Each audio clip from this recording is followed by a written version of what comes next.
नमस्कार। समय दर्शन के सभी आदरणीय दर्शकों को प्रणाम।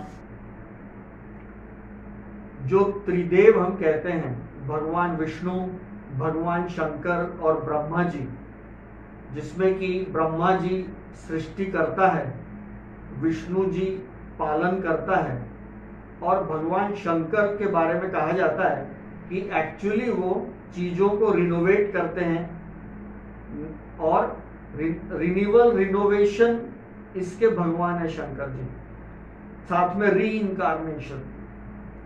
तो इसमें भगवान विष्णु के 10 अवतारों की चर्चा हम हमेशा प्राचीन ग्रंथों में पढ़ते आए हैं और पुराणों में पढ़ते आए हैं।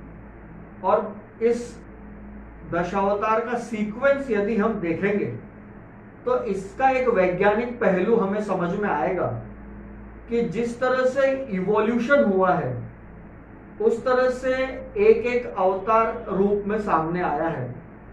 सबसे पहले जैसे जल में जीवन, उसके बाद ऐसा जीवन जो कि जल में भी और जमीन पे भी, उसके बाद जमीन पे, उसके बाद सीधी बैकबोन, आपकी रीढ़ की हड्डी सीधी हुई है।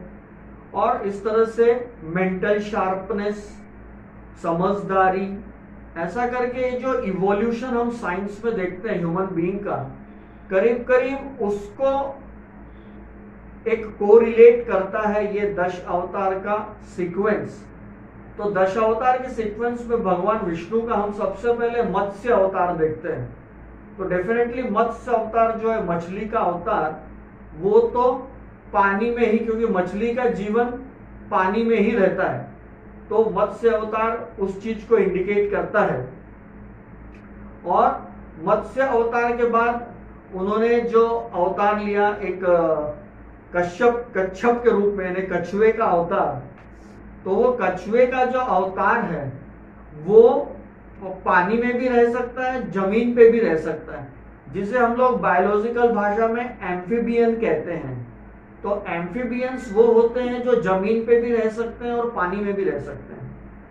तो मत्स्य अवतार टोटली एक्वेटिक है, पानी में है।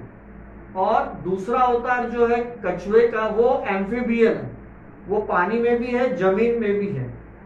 तीसरा अवतार है वराह अवतार, जो पूरी तरह से जमीन पे है। और उसके बाद जब इन्होंने चौथा अवतार लिया वराह अवतार के बाद, तो लिया नरसिंह अवतार। नरसिंह अवतार में हम देखते हैं कि आधा शरीर आपको इंसान का लगेगा, आधा शरीर शेर का है, सिंह का है, यानी वहां से इवोल्यूशन और आगे बढ़ा है। और नरसिंह अवतार होने के बाद जब वामन अवतार आया, तो वामन अवतार में पूरा इंसान आपको फेस से लेके, यानी सिर से लेके पैर तक, लेकिन उसकी हाइट बहुत कम है।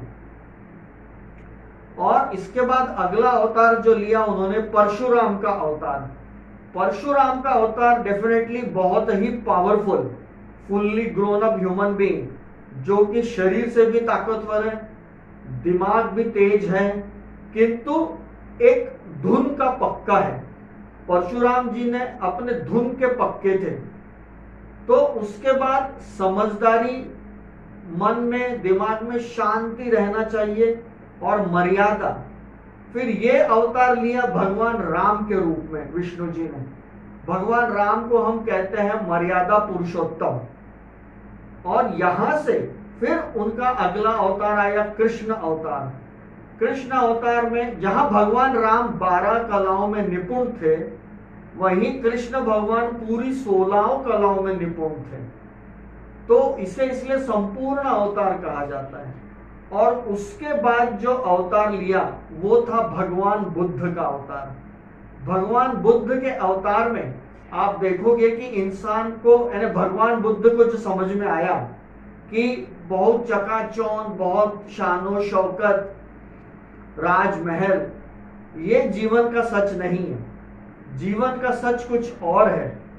वो जीवन का सच क्या है, इसकी उन्हें प्रेरणा मिली बोधि वृक्ष के नीचे गया में, जहां उन्हें एनलाइटनमेंट मिला और उनका नाम सिद्धार्थ था और वो बने भगवान बुद्ध। और फिर उन्होंने जीवन दर्शन की बहुत सुंदर सुंदर बातें पूरे मानवता को सिखाई, जिसमें अहिंसा एक महत्वपूर्ण बात थी।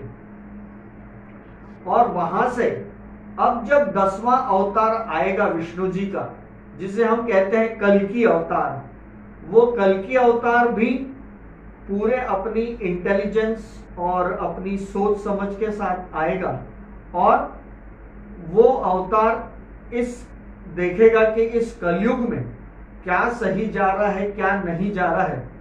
तो इस तरह से ये जो 10 अवतार भगवान विष्णु के स्टेप बाय स्टेप हम देख रहे हैं, ये डेफिनेटली साइंस में अगर आप देखोगे तो ह्यूमन इवोल्यूशन को धीरे धीरे स्टेप बाय स्टेप कोरिलेट करते हैं, और फाइनल जस्टिस करेंगे कल्कि अवतार, जो इनका 10वां अवतार रहेगा। एक छोटी सी हमने एक कोशिश की है कि जो हम पुराणों में जो हम जानकारी रखते हैं भगवान विष्णु के दशावतार के बारे में, उसको हम आज के समय में या कह सकते हैं कि थोड़ा साइंटिफिकली किस तरह से कोरिलेट कर सकते हैं, कैसे स्टेज बाय स्टेज इवोल्यूशन हुआ, उसका एक छोटा सा एक चर्चा हमने प्रस्तुत किया है।